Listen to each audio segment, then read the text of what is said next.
ba to? Kulang pa rin talaga. Kahit tayo mangutang tayo dyan kay Ranjit, wala pa rin, oh. Kulang, mo. Sige, tsaga lang yan.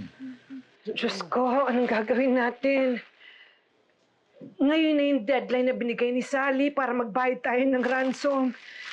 Pero hanggang ngayon, wala pa rin tayong nahahagilap na pera. Eh, hindi kaya pwede humingi tayo ng extension? O kaya hulug-hulugan na lang natin yung 2 milyon na yan. Baka naman pwede yun. Nay, halangang bituka ng mga yun. Hindi sila madadala sa pakiusap o sa pakikipagtawaran. Alam mo naman yun, Nay. Emo? Di ba naikwento mo sa akin na yung kaibigan mo nagbenta ng kidney niya? Tanong mo naman, no? Baka pwede kong ibenta yung kidney ko. Kasi, Ate naman, ano ba? Huwag ka nang tigil naman yung mga ganyang iniisip mo.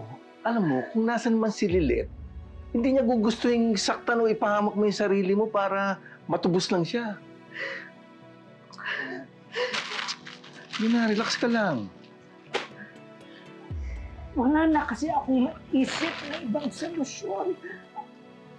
Pakiramdam ko, inutil akong magulang dahil hindi ko magawang iligtas ang anak ko.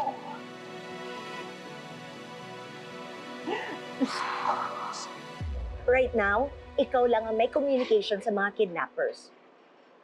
So, pag hindi mo sinabi sa mga pulis, walang magaganap na rescue operation, pero maliligtas mo pa rin ang mommy mo by paying the ransom yourself. Ang kagandahan lang nun, hindi makakasama si Lilet dahil wala namang pantubos sa kanya yung pamilya niya.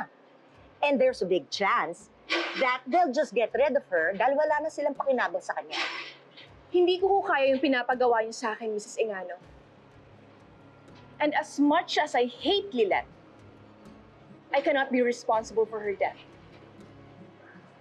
Kung palalampasin mo ang chance na ito to get rid of that Lilet, sinasabi ko sa'yo, dahil pag nakaligtas ang babaeng yon, mawawala sa'yo ang mommy mo.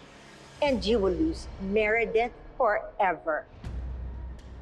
Anong ibig mong sabihin?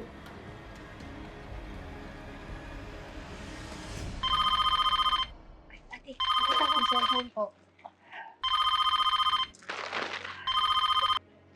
Hello, Kurt! Ano, kumusta na? May balita na ba sa investigasyon ng mga pulis? Nandito na po ako sa presinto. Kahanda na po ng rescue operation yung mga pulis. Kapag na-pinpoint nila yung location ng mga kidnappers, sugod na po sila para iligtas si Lilet.